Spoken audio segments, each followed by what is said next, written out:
What's up, y'all? It's your boy KevOnStage. I want to welcome you to another edition of Headlines, where we give you the top stories in sports and entertainment. Today's top story: Carl Crawford's baby mama, Evelyn Lozada, has shot back at Wendy Williams. Wendy Williams said that Evelyn was a gold digger for having a baby with Carl Crawford. She's been called, the baby's been called an insurance policy, all types of stuff. Well, let you know what Evelyn had to say back. And I quote, "You know, Wendy Williams, I never bother anyone. I even bought you a beautiful bouquet of flowers congratulating your Broadway debut. Since you want me to open Dulce in LA, maybe your man can come to that store and purchase shoes for another woman like he did at my Miami story. Bloop. Oh, by the way, he purchased the Cassady suede over-the-knee boots, triple platforms, just in case you wanted to know. Hashtag don't come for me. Hashtag I never bother you. Hashtag now put that on Hot Topics." I don't know much about Evelyn Lozada's personal preference or why she had the baby or whatnot, but what I do know is that she just blasted Wendy Williams. How about you worry about your man buying shoes for a woman that ain't you before you come talking to me? Okay. Evelyn, you win. Wendy, you lose.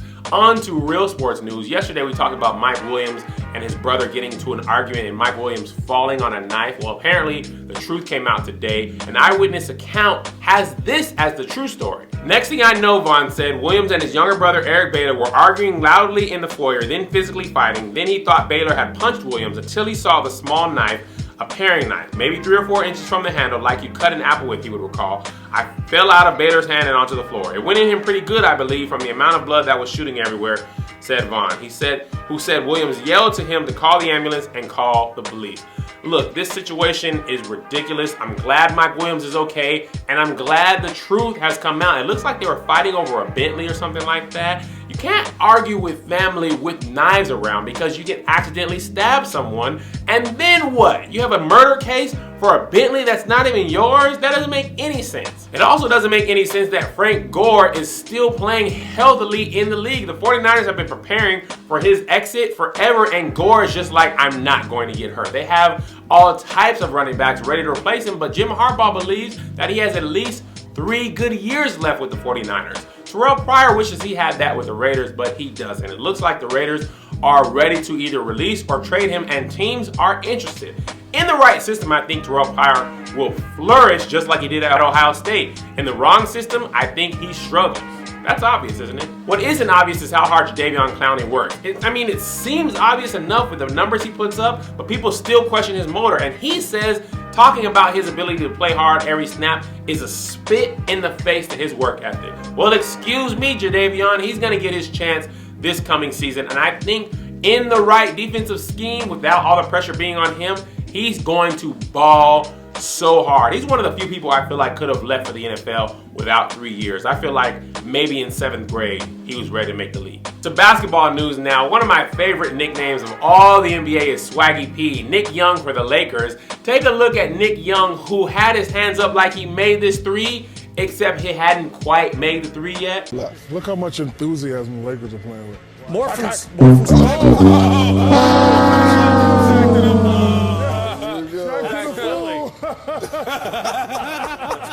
That's what we call preemptive celebration. You know who should have been celebrating? Victor Oladipo, because he did this to Mo Williams, and Mo Williams should have just ran off the court into retirement.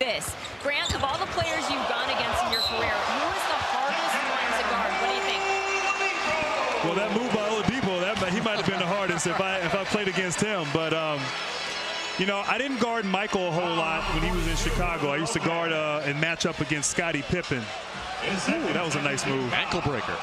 Yes, I know a thing or two about that. The Knicks just brought Phil Jackson out of retirement. I'm sure he feels like he wants to go right back in. Why? Because the Lakers threw 51 points up on the Knicks in a quarter. It got so bad that Phil allegedly left the game in the 4th quarter to walk his dog. You know, he's just like, you know what?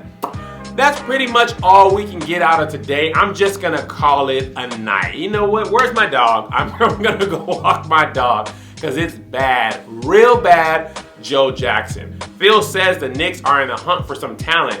You think? They also need to be in the hunt for not letting talent go, because it looks like if I'm Carmelo Anthony, I'm as good as gone, man. I mean, what more can I do? I got to get out of here. The chance of him winning a ring under this circumstance, not very likely, but time will tell. It's your boy KevOnStage. This has been Headlines on the BSO, where we give you the hottest sports stories as reported by Black Sports Online every Monday through Friday. See you tomorrow. What's up, everybody? It's KevOnStage. Go subscribe to my YouTube page and don't you be bitter.